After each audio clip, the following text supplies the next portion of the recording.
Security officer tries to humiliate black woman, but she's secretly an undercover TSA inspector. Meet Yolanda Brooks, a soft-spoken traveler, standing in line at Hartsfield-Jackson Atlanta International Airport, just another passenger, or so it seems. She catches the eye of a scowling security officer named Ron Carter, who's always eager to show off his authority. When Yolanda calmly hands over her ID, Ron's simmering prejudice comes to a boil. He singles her out, determined to show her and everyone else that he's the one calling the shots. What Ron doesn't realize is that Yolanda is no ordinary passenger. She's an undercover TSA inspector on a secret assignment, poised to catch discriminatory behavior at the source. The stage is set for a showdown. Hartsfield-Jackson Atlanta International Airport bustled with its usual morning energy.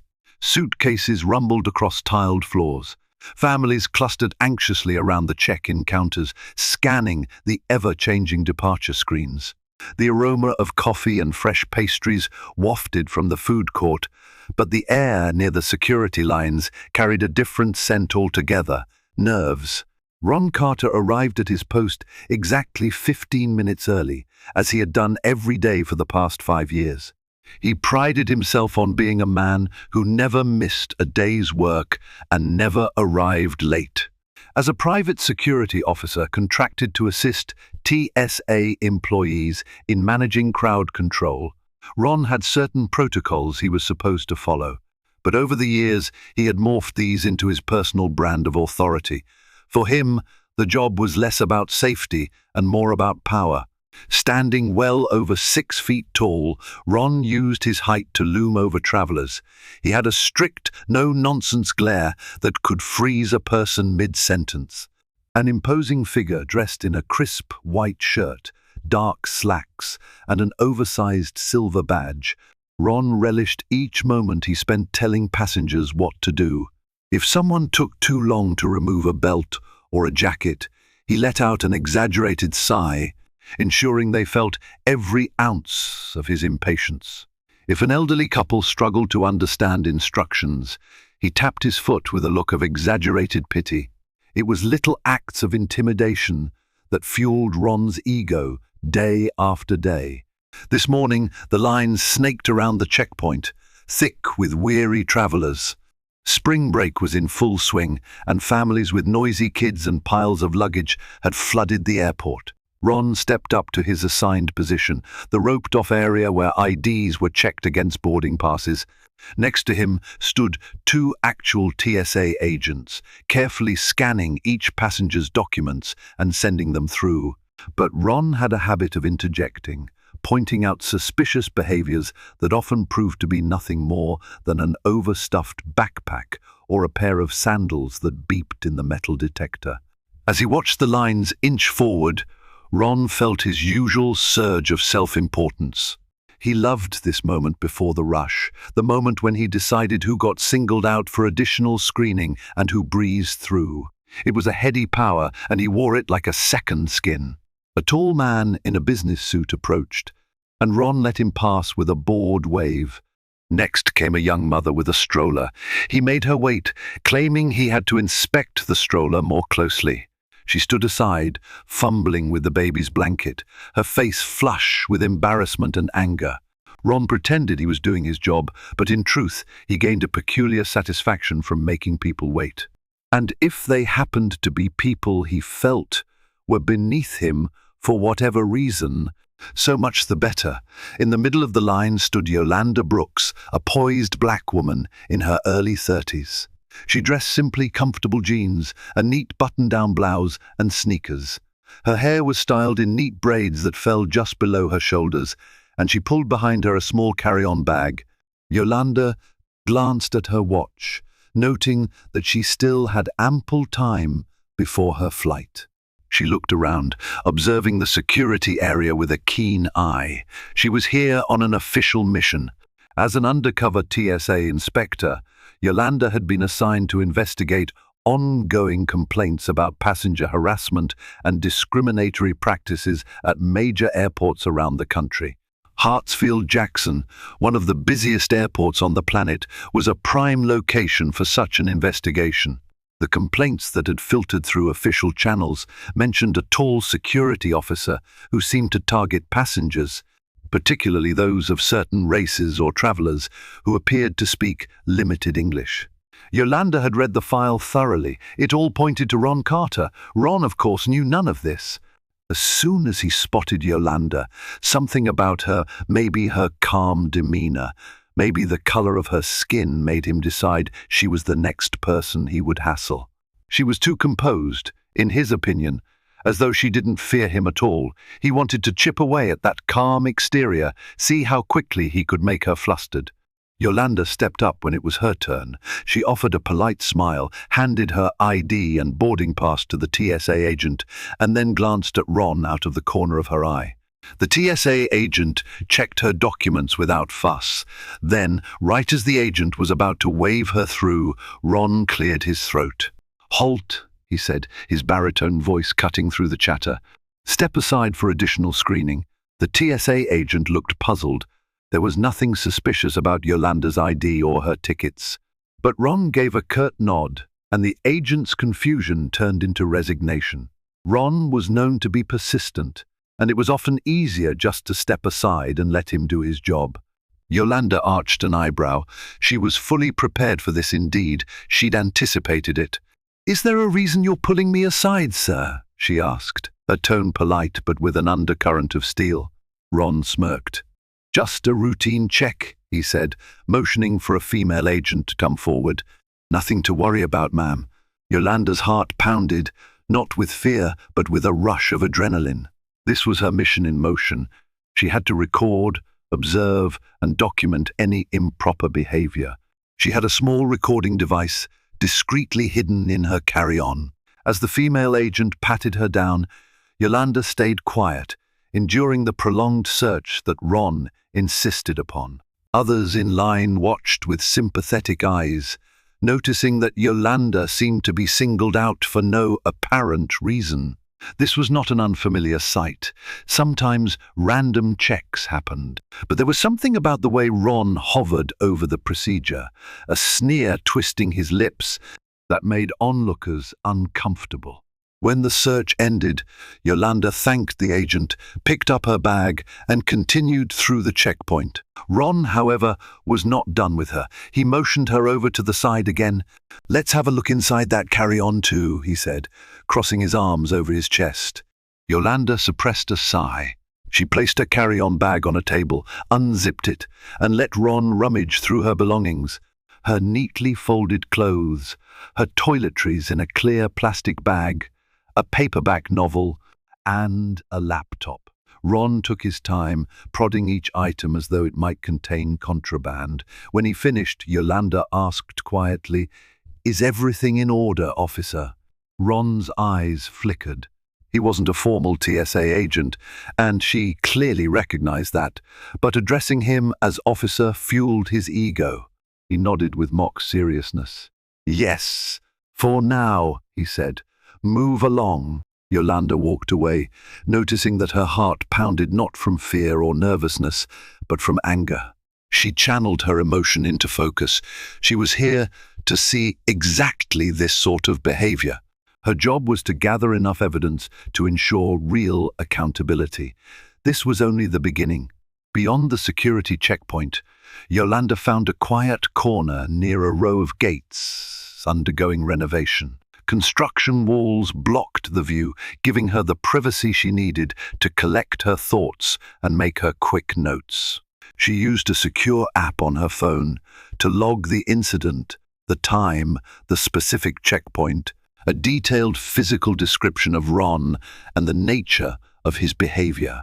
She typed swiftly, glancing around to ensure no one observed her. Part of Yolanda's undercover protocol involved traveling under a pseudonym and using carefully curated background details to avoid arousing suspicion. Her boarding pass marked her as Yvonne Bailey, traveling to Chicago O'Hare for a business conference. The real flight was, of course, just a cover. She wasn't planning to board any plane today. Her main task was to test the system, to see if the complaints against Ron Carter were justified. She'd seen enough in just those few minutes to suspect they were, but she needed more. Usually, undercover inspectors had a protocol. They'd go through the line once, note any irregularities, and then stage a second pass at a different checkpoint on another day, sometimes changing attire or approach. However, the thoroughness of the official complaints demanded immediate evidence. If Ron was consistently harassing people, Yolanda aimed to catch him in the act multiple times. She ducked into a restroom to change her blouse and put on a large coat, adjusting her braids under a wide-brimmed hat. Then she took a seat near baggage claim, carefully timing how long it would be before shift changes at the security gate. She had studied the staff schedules as part of her preparation. Ron would likely be on duty for the next few hours. If she made a second pass through the same area, there was a chance he might not recognize her immediately, especially if the lines were busy. Yolanda was also mindful of the many travelers around her, especially those who looked uncertain or frightened by the security process. She had once been in that position herself, years ago, before she joined the TSA. The sense of unease, the fear of being singled out without reason, it was something she understood deeply. And now she was determined to stop officers like Ron from exploiting that fear. After about an hour, she made her move. She booked another test flight, a refundable ticket to Los Angeles, and headed back towards the same security checkpoint. She slipped into line behind a large family with two restless toddlers. By now, the crowd had thinned slightly, but there was still a steady trickle of passengers. She spotted Ron almost immediately. He was leaning against a podium, watching the lines with the same predatory gaze. Yolanda felt a spike of anger, but she forced herself to remain composed. This time, she ensured she stood behind a tall man in a hoodie, hoping it would partially conceal her face. As the line advanced, she noticed Ron snap out of his slouch. He zeroed in on an older African-American gentleman who was walking with a cane. Without explanation, Ron tapped the man on the shoulder and led him away for additional screening. The gentleman looked bewildered, but complied without complaint. Yolanda secretly turned on the audio recorder on her phone, burying it in the pocket of her coat. She slowly inched forward. Another TSA agent checked her ID and boarding pass, and she was waved forward. This time, it looked as if she might slip by Ron unnoticed. Then, at the last moment, Ron's gaze flickered her way. Yolanda felt her stomach tighten. He squinted, leaning forward. She ducked her head, making sure the brim of her hat shielded her face. Just as she was about to breathe a sigh of relief, Ron shouted, "Hey, you there!" Yolanda froze. She turned slowly, her face a careful mask. Ron approached, his hand resting on his belt as though he expected trouble. "You traveling alone?" he asked, looking her up and down. "Yes, sir," Yolanda replied in a meek voice, trying to alter the calm, assertive tone she'd used earlier. Ron narrowed his eyes. "Come with me. We'll need to do a baggage check." Yolanda obliged, stepping aside. She couldn't risk him remembering her from earlier, so she made a show of being flustered, fumbling with her boarding pass as though she were about to drop it. Ron, with an air of impatience, grabbed it from her hand and scrutinized the name. "Yvonne Bailey," he read. "What's your reason for traveling to L.A.? "1. I'm visiting family," Yolanda stammered, trying to sound uncertain. Ron nodded dismissively, then flagged down another female agent to conduct a pat-down. Yolanda glimpsed the other TSA agents exchanging glances. She sensed their silent disapproval of Ron's tactics, but no one openly challenged him. The female agent looked almost apologetic as she conducted the pat-down. Yolanda remained cooperative, lifting her arms and standing still. Again, they searched her carry-on meticulously. It was exactly the same scenario as before, only with a different flight plan and a different blouse. Finally, after an unnecessarily long search, Ron waved her through. "Next time, try to organize your bag better," he said, tossing her items back inside as though they were trash. A wave of quiet rage passed through Yolanda as she carefully repacked her belongings. The second incident in less than 2 hours, definitely not a coincidence. She was beginning to understand the extent of Ron's bias. Yolanda headed to a nearby coffee shop, found a corner seat, and jotted down more notes. She also replayed some of the audio from her phone's recorder, wincing at the rough treatment in Ron's voice. This was no longer a simple routine screening. It felt personal. The pattern was clearer than ever. Ron targeted individuals who were older, non-white, or seemed in any way vulnerable. Yet, Yolanda knew she needed more than just her personal account. Undercover work required building a case that was so airtight, management couldn't ignore it. She sent a coded text to her supervisor, letting them know the mission was proceeding as planned. She also noted that she might stay a day or two longer in Atlanta if necessary to gather additional evidence. When she closed her phone, Yolanda took a deep breath and let her eyes roam the terminal. People rushed about, completely unaware of the drama unfolding behind the scenes. They worried about making flights, losing luggage, or where to find the best airport snack. Very few suspected that a security officer could be using his position to humiliate and terrorize passengers. Her mind drifted back to her early life in Chicago, her father's dedication to community policing. He'd been a local officer who believed in protecting and serving everyone, regardless of race or social status. He used to say, "If you let the uniform turn into an ego trip, you're not fit to wear it." Yolanda had carried that principle into her own career, and now here she was, working to hold accountable those who used their uniform for exactly that, an ego trip. Around noon, Yolanda decided to alter her strategy. She noticed that Ron had left the checkpoint for what was likely his lunch break. She wandered the concourses, searching for potential witnesses, passengers who might have had an unpleasant encounter with him. Though approaching them directly could risk her cover, she found subtle ways to make casual conversation. She struck up a talk with a woman who was traveling alone and seemed upset. The woman spoke of being treated rudely by an oversized security guy, though she was too stressed to say much else. Later, Yolanda encountered an elderly couple seated near a gate, looking visibly shaken. She offered a polite smile and asked if they needed help. They revealed that the husband had just been taken aside for a random screening that felt humiliating. They didn't recognize any names, but the description, tall man, large presence, condescending tone, matched Ron perfectly.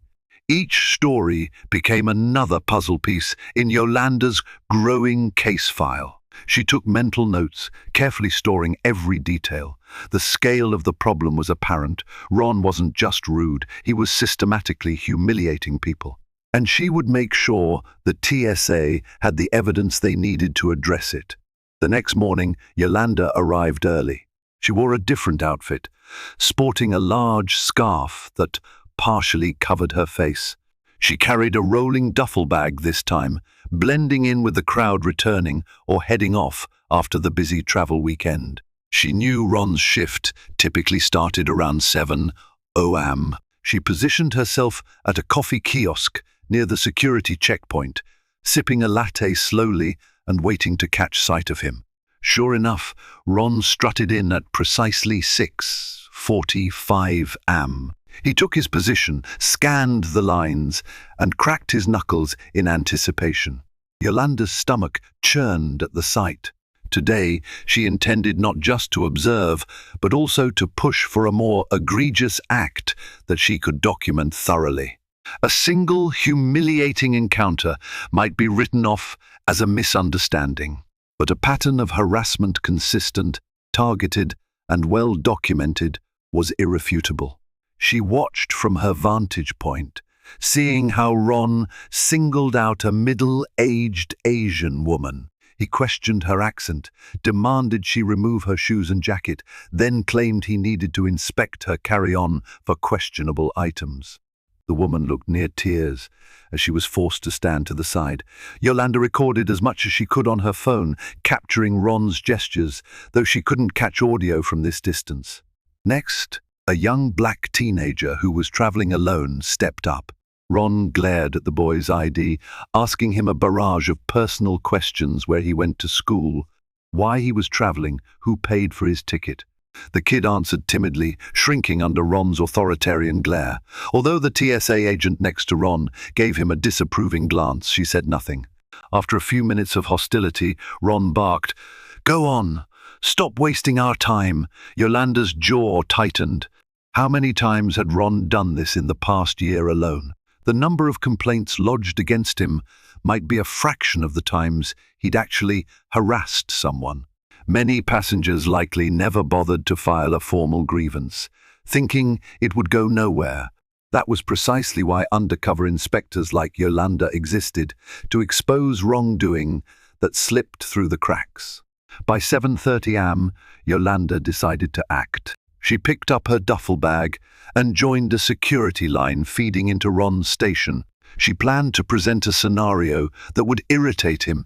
She'd pretend confusion, fumble with her documents, and possibly speak in a low voice as though English wasn't her first language.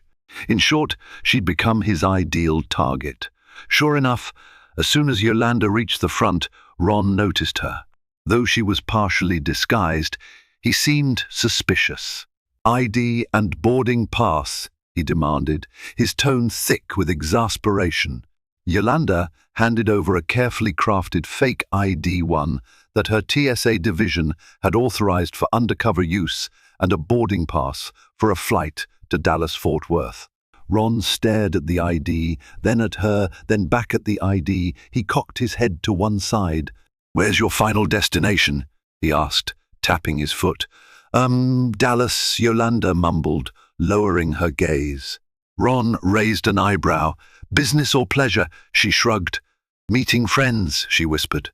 Ron handed the documents to the TSA agent next to him, who gave them a quick scan. "They look fine," the agent said, ready to wave Yolanda through, but Ron stepped forward, blocking her path. "We need a pat-down here," he announced. The TSA agent shook her head slightly, but Ron overruled her with a steely glare. Yolanda felt a surge of vindication. He was so blatantly overreaching that even the proper TSA employee seemed uncomfortable. The pat-down dragged on, and once again Ron insisted on searching her duffel bag item by item. When he got to a small pocket, he found a makeup bag with a few cosmetics inside. He held it up as though he'd discovered illegal contraband. "What's all this? You planning to bring anything else on board?" he asked sarcastically. Yolanda feigned anxiety. "It's just makeup," she said softly. "Sure it is," Ron muttered. He unzipped it, pulled out lip gloss, eyeliner, a small mirror. Each item he tossed on the table with an unnecessary flourish, taking his sweet time. Passengers behind her started to grumble. The line was backing up. "Is that everything?" Yolanda asked, trying to inject a quaver into her voice. Ron shrugged as though unimpressed. "Yeah, you're good," he said at last, tossing her items back into the bag. "Next time, be more organized. These lines are long enough without people like you causing delays." Yolanda stuffed her things back into the duffel bag. She turned away, her ears burning with fury, but also with satisfaction. Every minute of this was on record, and it added fuel to the fire she was building. She knew it was only a matter of time before she had enough evidence to confront him. Over the next 2 days, Yolanda stayed in Atlanta longer than her supposed flight schedule implied. She moved between different terminals, observing Ron from multiple vantage points. She watched him intercept travelers who spoke with an accent or who simply looked uneasy. She recorded their stories whenever possible, sometimes as covert video and audio, sometimes as written notes. She also noted how other security personnel reacted. Some seemed intimidated by Ron's overbearing manner. Others probably felt it wasn't their place to challenge a fellow officer on the job. One afternoon, Yolanda hung around near a row of airline check-in counters, discreetly observing from behind a large pillar. She witnessed a heartbreaking scene.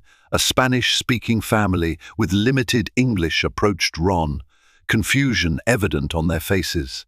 They handed him boarding passes, which, from a distance, looked valid. Ron began shouting at them, as though raising his voice would magically make them understand English.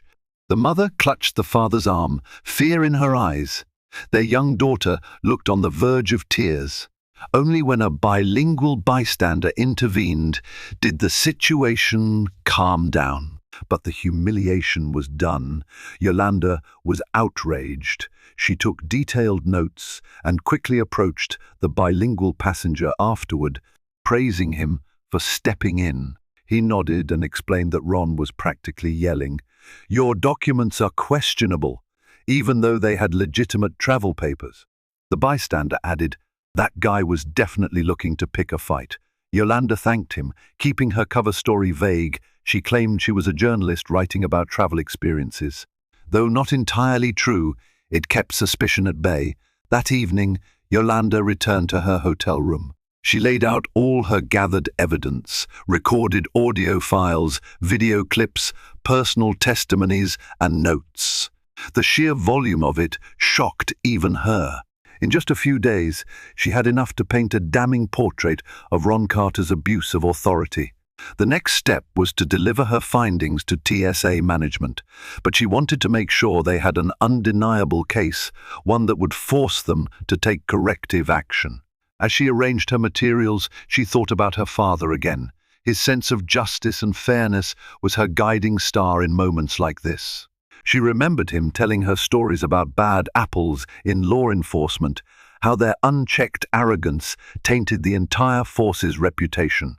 He'd said, "It's your duty to shine a light on those who misuse their badge, because if you don't, who will?" On her final morning in Atlanta, Yolanda awoke with a determined calm settling over her. She knew this would be the day to confront Ron head-on. Days of quietly gathering evidence, audio recordings, eyewitness accounts, and her own experiences had led to this moment. All that remained was to ensure the right people saw exactly how Ron operated. She carefully reviewed her notes before heading out. The file she'd collected on Ron Carter was extensive: times, dates, checkpoint locations, targeted individuals, patterns of intimidation. Most alarming was the consistency. He always singled out passengers who seemed vulnerable, either because of race, language barriers, or age. Now, the clock was ticking. Yolanda had discovered that the TSA's regional director, James Robinson, would be visiting Hartsfield-Jackson for an official inspection that very afternoon. If ever there was a chance to catch Ron in the act with unimpeachable witnesses present, this was it. That morning, she dressed differently than she had on previous days. Gone were the low-key outfits and disguises. Instead, Yolanda chose a crisp charcoal suit, a tailored blouse, and low heels that clicked on the airport's tiled floor with each decisive step. She wanted Ron to see her as an imposing figure, someone who might even intimidate him. A brand-new laptop bag replaced her usual carry-on. She had a plan to play on Ron's tendency to overstep, especially with people he perceived as too confident or suspicious, in ways that only made sense in his twisted logic. Before stepping into the security area, Yolanda quietly contacted 2 TSA supervisors who had been discreetly assisting her investigation. Although they'd known an undercover inspector was in the airport, they hadn't realized it was Yolanda specifically until she revealed her credentials. After their initial shock, both supervisors expressed a mixture of relief and anxiety. They admitted that rumors and complaints about Ron had trickled in for months, but nothing concrete had stuck. Passengers would occasionally file complaints, but many never bothered, thinking the process was too cumbersome or doubting any real change would happen. Besides, the contracting security firm that employed Ron often deflected blame and insisted on more proof. In a small side office near baggage claim, Yolanda laid out the story in detail for the supervisors, each piece of evidence systematically presented. Every harrowing detail seemed to weigh on them, especially the repeated mentions of racial bias. One supervisor, a serious-looking woman named Cassandra Fields, kept shaking her head. "I knew he was aggressive, but not to this extent," she murmured. Her colleague, Mark Alvarez, sighed in frustration. "We've tried to keep tabs on him, but every time we file a concern, the security company insists we're mistaken," he said. "They claim it's just Ron being thorough. We never had definitive proof until you showed up." Yolanda didn't mince words. "I have more than enough to prove this is deliberate harassment. But for maximum impact, we need him caught in the act, and we need people who can act on it right away." She looked back and forth between the two supervisors. "That's where you both come in." Cassandra straightened. "The regional director's walkthrough is scheduled for 2:00 p.m., she said, checking the clock on the wall. "We have a few hours to set this up." "Exactly," Yolanda agreed. "We'll have to be deliberate. The more official eyes on him, the better. If Mr. Robinson and perhaps a few other senior officials are present, they can't ignore what they see with their own eyes." Mark exchanged a concerned glance with Cassandra. "Ron's shift started an hour ago, so he'll be active at the same checkpoint he's usually assigned to. We'll have to coordinate carefully so he doesn't spot us conferring with the regional director." Cassandra nodded. "We'll handle the logistics. We'll position ourselves nearby, and when you approach, we'll signal the regional director to come watch from a few feet away. You can't risk losing the element of surprise, though, so be ready to draw Ron's attention in a way that forces him to show his true colors." Yolanda exhaled, feeling both tension and resolve surge through her. "I know it's risky. He's seen me a few times, but I've always changed clothes or worn disguises. Today, I want to push his buttons just enough to make him overstep, call me aside, rummage through my belongings, anything that demonstrates his hostility. With a bit of luck, he'll do exactly what he's done all week." A flicker of admiration appeared in Cassandra's eyes. "This is bold. Usually, an undercover inspector never breaks cover so publicly. But I see why you want to do it. Once we witness him acting out, we can confront him immediately. And with the regional director present, we can't be swept under the rug." Mark agreed, though he still looked uneasy. "It's critical we time this perfectly. If he spots any of us too soon, he might dial down his behavior." Yolanda checked her phone, ensuring the covert recording app was fully operational. "Don't worry. He'll be focused on me, not on you." She paused, the weight of the task pressing on her. "I've read enough of the passengers' stories to know how he operates. He craves that sense of control, and he loves picking apart anyone's belongings to humiliate them. I'll give him the chance." They spent the next half hour mapping out precise positions. Mark would stand near the corridor that led to the checkpoint, pretending to answer passenger questions. Cassandra would linger by a kiosk that sold neck pillows and phone chargers. Once Ron engaged Yolanda, a quick text from Cassandra would bring the regional director and another senior TSA staffer to a vantage point. All the while, Yolanda would record the encounter on her phone, which would be tucked into an inside pocket of her laptop bag, discreetly capturing audio and hopefully some video. Finally, they wrapped up the plan. Cassandra reached out to the regional director's office, quietly relaying the situation without specifying every detail. She simply mentioned an ongoing internal investigation that required his immediate attention once he arrived. The director's assistant agreed to keep him available and not to announce his presence to the checkpoint staff, ensuring maximum surprise. Yolanda could see the anxiety etched across both supervisors' faces. This was, after all, a significant risk. Yet neither wavered. They knew that, if Ron wasn't stopped now, his abuses might go on for months or years longer, leaving more passengers humiliated and frightened. As she left the side office and blended into the terminal crowd, Yolanda felt a surge of adrenaline. She couldn't help thinking of her father again, his unwavering sense of duty, his words echoing in her mind. Never let the uniform turn you into a bully. It's meant for service and protection. She wondered how many other Rons existed across the country's airports, abusing the power entrusted to them. Today, at least, one of them would face consequences. Walking toward the checkpoint, she rehearsed her planned moves in her head.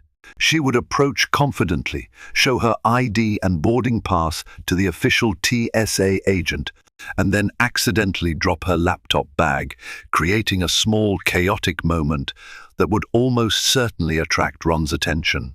If her intuition was correct, the sight of expensive electronics and a well-dressed passenger acting even slightly flustered would be enough to set him off. Yolanda clenched her fists, breathing deeply to calm her pulse. This confrontation would be the climax of her mission in Atlanta, and everything needed to go exactly right. If Ron reacted too mildly or recognized her from earlier screenings, their evidence might not hold the same power. If he turned violent or threatened her physically, she'd have to rely on Cassandra and Mark to intervene. Still, the risks were worth it, because the airport and the travelers passing through it needed protection from this man's intimidation. As she emerged near the security lines, she spotted Ron's tall figure looming by the roped-off barriers, scanning faces with the same arrogance that had caught her attention on day one. A grim sense of purpose settled over her. Soon, he would either lose that sneer or face a reckoning for what he had done to countless passengers. A short text beeped on her phone from Cassandra, "RD on the way, be ready." Yolanda glanced at the overhead screens. It was nearing 2:00 p.m. The plan was in motion. She smoothed her suit jacket, gripping the handle of her laptop case a little tighter, and stepped into line. Today was the day Ron Carter would finally meet his match, and it would happen in front of the very authorities who could put a permanent stop to his reign of intimidation. The appointed hour arrived. Yolanda, wearing her business suit and carrying her laptop bag, joined the line at the checkpoint where Ron was stationed. She purposely made sure she was the only one in line wearing formal business attire, hoping Ron would be suspicious, perhaps thinking she was an attorney or someone who might threaten his sense of power. She inched forward, counting down the seconds. She spotted one of the TSA supervisors watching inconspicuously from the edge of the checkpoint, cleverly hidden behind a kiosk. The other supervisor was out of sight, presumably waiting with the regional director. All the puzzle pieces were in place. Finally, it was Yolanda's turn. She handed her ID and boarding pass to the official TSA agent on duty. The agent looked at them, verified her information, and prepared to wave her through. Ron, who was checking a different line, glanced over. At first, he seemed ready to ignore her, possibly because her professional demeanor didn't fit his usual profile for harassment. But just as she moved forward, she stumbled on purpose, dropping her laptop bag, letting the computer slide out slightly. She pretended to scramble, looking flustered. That was the trigger. Ron's eyes gleamed with opportunity. He strode over, pointing at Yolanda. "Hey, you! Step aside. I need to see what's in that bag." Yolanda pulled in a breath. "I just dropped it," she said, feigning embarrassment. "Is there a problem?" Ron sized her up. "I decide if there's a problem. Hand it over." She reluctantly obeyed, passing her laptop to him. He opened it, turning it on without regard for her privacy or for standard screening protocols. "Any sensitive files on here?" he asked mockingly. "I have work documents," Yolanda stammered. A twisted grin appeared on Ron's face. Work documents, huh? You some kind of spy? Maybe you got something in here you don't want us to see." Yolanda saw the nearby TSA agent's face pale. This was well beyond standard procedure. Ron rummaged through her laptop bag, pulling out cables, a mouse, and some folded papers. Yolanda glanced around. The line was backing up again. Passengers watched with curiosity and concern. Ron was in full harassment mode now. "I think we need a full bag check," he announced loudly, "and maybe a pat-down too." Yolanda raised her voice slightly, just enough to draw attention. "But you already have my laptop, and the TSA agent cleared my boarding pass. Why are you doing this?" "Because it's my job to keep this airport safe," he snarled, stepping closer, invading her personal space. "And I don't trust you, lady." Those were the words Yolanda had been waiting for. She locked eyes with the nearby TSA supervisor, giving a subtle nod. Immediately, the supervisor signaled. The regional director approached with a second supervisor in tow. Ron was too absorbed in his intimidation routine to notice them at first. He grabbed Yolanda by the arm, steering her toward a secondary screening area. "Let's go," he barked. "We're doing a thorough inspection." Suddenly, a calm but firm voice sliced through the tension. "That won't be necessary, Officer Carter." Ron froze, turning to see the regional director's stern gaze fixed upon him. The director was a tall, authoritative figure who wore a crisp suit and an official TSA badge that outranked anything Ron had ever seen. "Who are you?" Ron demanded, confusion flickering across his face. The director didn't miss a beat. "I'm James Robinson, Regional Director for the TSA. And you, Officer Carter, appear to be in serious violation of standard security protocols." Before Ron could stammer a response, Yolanda reached into her coat pocket and produced her official TSA inspector credentials. She held them up for him to see. "My name is Yolanda Brooks," she said in a firm voice that carried through the immediate area. "I'm an undercover TSA inspector, here to investigate allegations of harassment and misconduct." "You just made our job easier." The color drained from Ron's face. His eyes darted around, looking for a lifeline. The few TSA agents nearby, who had often been forced to tolerate his behavior, visibly relaxed. As though freed from an invisible chain, passengers watched the scene with shock and curiosity. Some took out their phones to record. Ron sputtered, stepping back. This is a misunderstanding." "No misunderstanding," Yolanda said coldly. "I've documented multiple instances of you targeting passengers without cause, harassing them, and exceeding your authority." She nodded to the supervisors, who stepped forward. One of them patted Ron on the shoulder and gestured for him to remove his security badge. The director's voice was like iron. "We have enough evidence to place you on immediate suspension, pending an investigation. For now, hand over your badge and step away from the checkpoint." Ron's face twisted in disbelief and anger. He opened his mouth to protest, but words failed him. The humiliating spectacle he had orchestrated for countless passengers had now reversed course, shining a harsh spotlight on his own misconduct. Time seemed to freeze the instant Ron Carter was exposed. One moment, he was barking orders and rifling through Yolanda's belongings. The next, he stood paralyzed by the sight of TSA Regional Director James Robinson, flanked by two supervisors whose collective disapproval was unmistakable.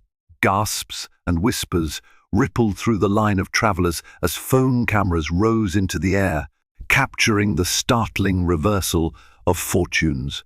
Ron's face drained of color. He tried to speak, maybe to argue, maybe to deny, but all that emerged was a strangled "This can't be," before the words died in his throat. Airport security managers arrived in short order, stepping in to escort him away from the checkpoint.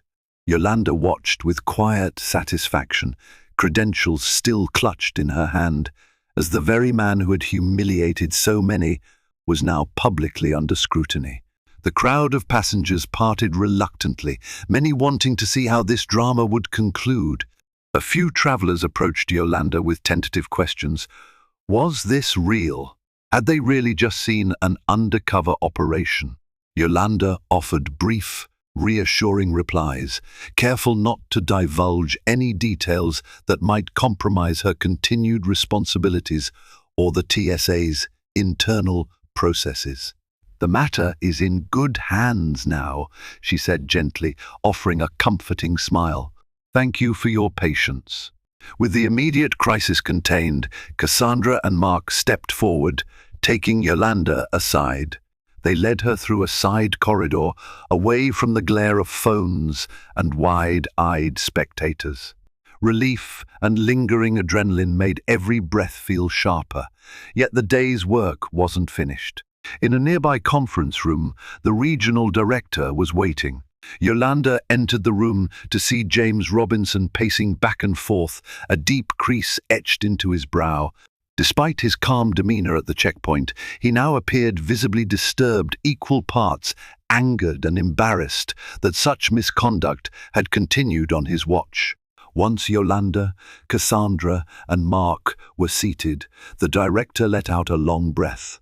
"All right, let's lay it on the table," he said, resting his hands on the back of a chair. "I want every piece of evidence we have, and I do mean everything." Yolanda nodded, placing her phone and a stack of notes onto the table. Over the next half hour, she systematically presented her evidence. Short video clips showing Ron interrogating passengers with heavy-handed hostility, audio recordings of him shouting at vulnerable travelers, transcripts of witness testimonies, and her own formal notes describing multiple incidents. With each new revelation, the director's expression darkened.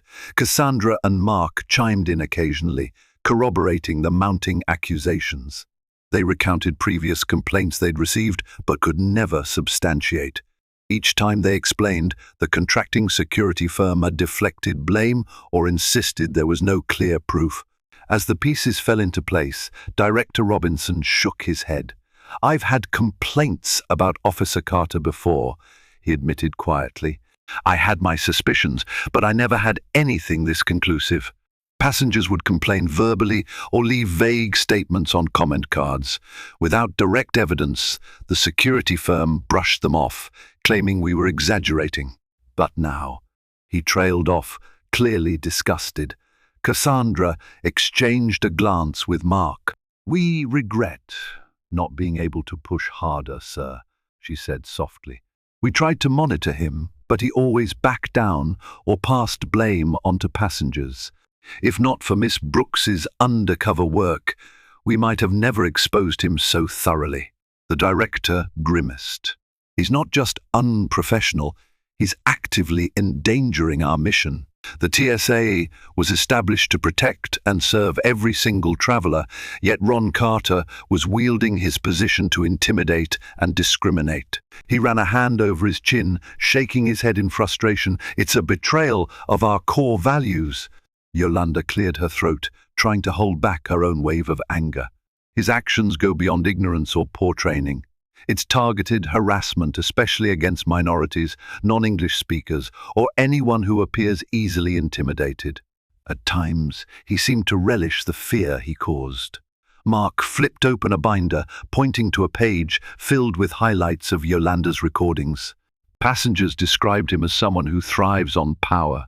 He'd pick the most vulnerable target in line and make them feel like criminals. He paused, glancing at the director. "It's a miracle we haven't faced lawsuits or major media coverage yet." With a weary sigh, Director Robinson straightened his posture. "Well, that stops now. As of this moment, I'm terminating our contract with the security firm that employed Carter. We'll cite multiple breaches of standard operating procedures and discrimination. I'll also recommend we ban him from working in any security capacity at this airport again." His voice hardened as he looked around the room. "This story could blow up in the press, and if it does, we'll be transparent. We'll provide the facts." Make it clear. We won't tolerate this. A long silence followed a collective acknowledgement that they were facing a systemic issue, not just a single bad actor. Yolanda broke the hush. "Thank you for taking immediate action," she said. "There's still a lot of work to be done to ensure no one else abuses their power like Ron did, but this is a crucial first step." The director nodded and offered a tight smile. "Your work here was vital, Miss Brooks. I'll submit your full report to TSA headquarters with my strongest recommendation. I promise it won't end up buried under bureaucratic red tape." Yolanda felt a wave of relief, tempered by lingering fury that Ron had been allowed to run amok for so long. She breathed deeply, letting that mixture of emotions ground her. "I appreciate that. If you need additional support or follow-up statements, I'm available." Cassandra looked to Yolanda, pride and admiration in her eyes. "Thank you. I can't tell you how many times we felt our hands were tied. You've changed that."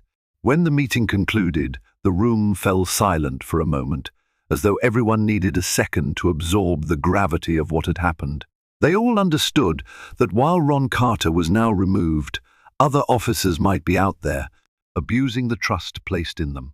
Yet, this victory felt significant, like a ray of hope piercing through the cracks of a flawed system. As Yolanda stepped into the hallway, she found herself caught between relief and a renewed sense of purpose. Outside, travelers bustled through the concourses, most of them blissfully unaware of the showdown that had just taken place. She smiled faintly, grateful that, at least for today, justice had prevailed in an environment too often governed by fear and misuse of authority. Still, she couldn't help thinking of her next steps. There would always be another airport, another complaint, another person who needed someone to stand up against bullying and bias. And for the first time since her arrival, Yolanda felt confident that the change she was fighting for, however incremental, could ultimately reshape how security was done across the country. After the meeting, Yolanda left the conference room and walked through the bustling terminals, reflecting on the harrowing experience. It struck her how easy it was for people like Ron to exploit a uniform if unchecked. But it also renewed her faith in the power of accountability and the importance of her job. She passed by the very checkpoint where the showdown had occurred. The staff had changed shifts. A new team of TSA agents greeted travelers politely, directing them with clear instructions. No sign of intimidation or harassment. She took a moment to observe, noticing the relief on some passengers' faces. In the days that followed, news of Ron's dismissal spread around the airport, with rumors swirling about an undercover operation that had exposed him. Some employees whispered Yolanda's name like a legend. Others simply carried on, grateful they no longer had to see Ron's towering figure looming over them or the passengers. Yolanda herself wrapped up her official paperwork, forwarded her findings to the National TSA office, and prepared to leave Atlanta. Before she departed, she made a quiet visit to a local coffee shop near the airport. She took a seat by the window, sipped a latte, and watched planes ascend into the sky. She felt a sense of closure, but also a drive to continue her mission elsewhere. There were other airports, other complaints, and likely other Rons. Her work was far from done. In that moment, her phone buzzed. It was a message from her supervisor at TSA headquarters. "Excellent work in Atlanta. Prepare for next assignment. We need you in Denver soon." Yolanda smiled to herself. The cycle would continue, but so would she. Standing up for what was right never ended. It was a lifelong pursuit. She gathered her things, left the coffee shop, and headed toward the airport exit. She had a flight to catch, a real one this time. And that, my friends, is how one woman's quiet determination brought down an arrogant bully who'd been terrorizing travelers for far too long. Yolanda Brooks showed us the power of one person, armed with courage and evidence, to stop abuse of authority in its tracks. It's a story that reminds us, never to judge a book by its cover, because you never know who might be watching and who might hold the key to justice. If you found this story inspiring and eye-opening, please hit that like button and share it with your friends. And don't forget to subscribe to my channel for more real-life dramas, undercover investigations, and stories that matter. Let's spread the word that fairness, respect, and dignity can still win, even in the most unexpected places. Thanks for watching, and stay tuned for more incredible stories coming your way.